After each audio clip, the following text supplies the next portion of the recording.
قابل صد احترام حضرات شائقین و شائقات سچا پیغام، السلام علیکم ورحمۃ اللہ وبرکاتہ۔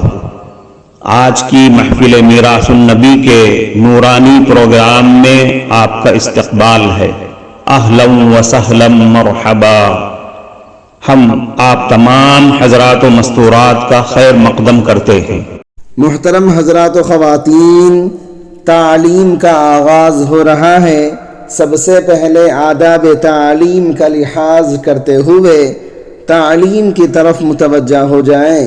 پورے دھیان سے سننا، عمل کی نیت سے سننا اور تبلیغ کی نیت سے سننا، یعنی سنی ہوئی باتیں دوسروں تک پہنچانے کے جذبے سے سننا۔ چند خاص آداب تعلیم ہیں، امید ہے کہ آپ حضرات ان آداب کا ضرور خیال رکھیں گے۔ جزاکم اللہ۔ بسم اللہ الرحمن الرحیم۔ پاک دامنی شرط ولایت ہے۔ اللہ رب العزت نے قرآن مجید میں نیک بندوں کی صفات بیان کرتے ہوئے ارشاد فرمایا ہے، وَلَا يَزْنُونَ، اور جو زنا نہیں کرتے۔ اس سے معلوم ہوا کہ اولیاء اللہ زنا سے بچتے ہیں۔ تفصیل یہ ہے کہ ہر سالک نیکوکاری اور پرہیزگاری پر استقامت اختیار کرنے کی وجہ سے ہی اولیاء اللہ میں شامل ہوتا ہے، جبکہ اولیاء اللہ کو اللہ تعالیٰ اپنی حفاظت میں لے لیتے ہیں اور ہر قسم کے کبیرہ گناہوں سے محفوظ فرما دیتے ہیں۔ رحمت کا تقاضا بھی یہی ہے اور دوستی کا حق بھی یہی ہے، اور اللہ تعالیٰ ہی سب سے زیادہ رحیم اور سب سے زیادہ بہترین دوست ہے۔ اہل اللہ اپنی سچی محبت کی بنا پر ماں سوا کی طرف آنکھ اٹھا کر دیکھنا بھی پسند نہیں کرتے۔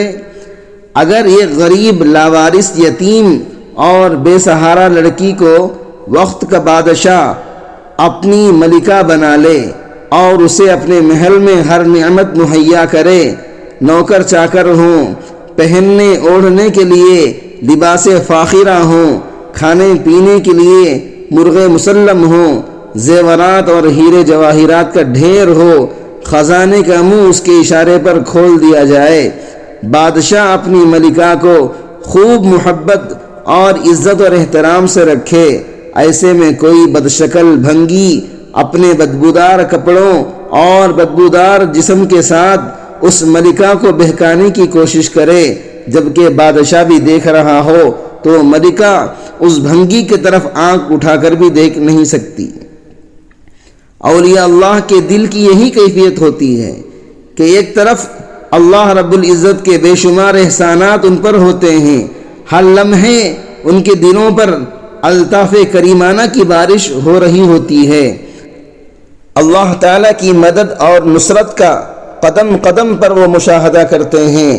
اللہ تعالیٰ دنیا کے غموں سے ان کو نجات دے کر اپنی محبت اور الفت کی شیرینی انہیں عطا کرتے ہیں۔ ایسے میں کوئی غیر محرم ان کو گناہ کی طرف متوجہ کرے تو ایک پیشاب کے لوٹے کی خاطر اپنے مالک حقیقی کو ناراض کرنے کا سوچ بھی نہیں سکتے۔ حضرت سلیمان ابن یسار رحمۃ اللہ علیہ مشہور محدث ہیں۔ ایک مرتبہ حج کے سفر پر روانہ ہوئے تو جنگل میں ایک جگہ پڑاؤ ڈالا۔ ان کے ساتھی کسی کام کے لیے شہر گئے تو وہ اپنے خیمے میں اکیلے تھے۔ اتنے میں ایک خوبصورت عورت ان کے خیمے میں آئی اور کچھ مانگنے کا اشارہ کیا۔ انہوں نے کچھ کھانا اس کو دینا چاہا تو اس عورت نے برملا کہا کہ میں آپ سے وہ کچھ چاہتی ہوں جو ایک عورت مرد سے چاہتی ہے۔ حضرت سلیمان ابن یسار رحمۃ اللہ علیہ نے یہ سنا تو سمجھ گئے کہ شیطان نے میری عمر بھر کی محنت ضائع کرنے کے لیے اس عورت کو بھیجا ہے۔ وہ خوف خداوندی سے زار و قطار رونے لگے، اتنا روئے کہ وہ عورت شرمندہ ہو کر واپس چلی گئی۔ حضرت سلیمان ابن یسار رحمۃ اللہ علیہ نے اللہ تعالیٰ کا شکر ادا کیا کہ مصیبت سے جان چھوٹی۔ رات کو سوئے تو حضرت یوسف علیہ السلام کی خواب میں زیارت ہوئی۔ حضرت یوسف علیہ السلام نے فرمایا، مبارکباد ہو، تم نے ولی ہو کر وہ کام کر کے دکھایا جو ایک نبی نے کیا تھا۔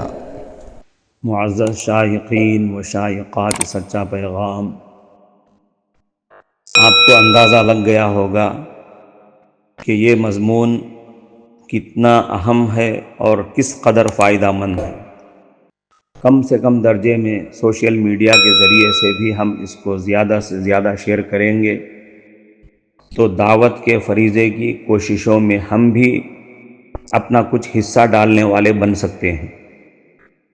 لہٰذا زیادہ سے زیادہ اس کو عام کریں تاکہ پوری دنیا کے ہندوؤں کی غلط فہمی دور ہو جائے اور انہیں یہ زمینی حقیقت معلوم ہو جائے، اور وہ اپنے اصل مذہبی لیڈر پیغمبر آخر الزماں حضرت محمد الرسول اللہ صلی اللہ علیہ وسلم کو ماننے پر مجبور ہو جائیں اور کلمہ پڑھ کر آپ کے ساتھ ساتھ وہ بھی جنت میں جانے والے بن جائیں۔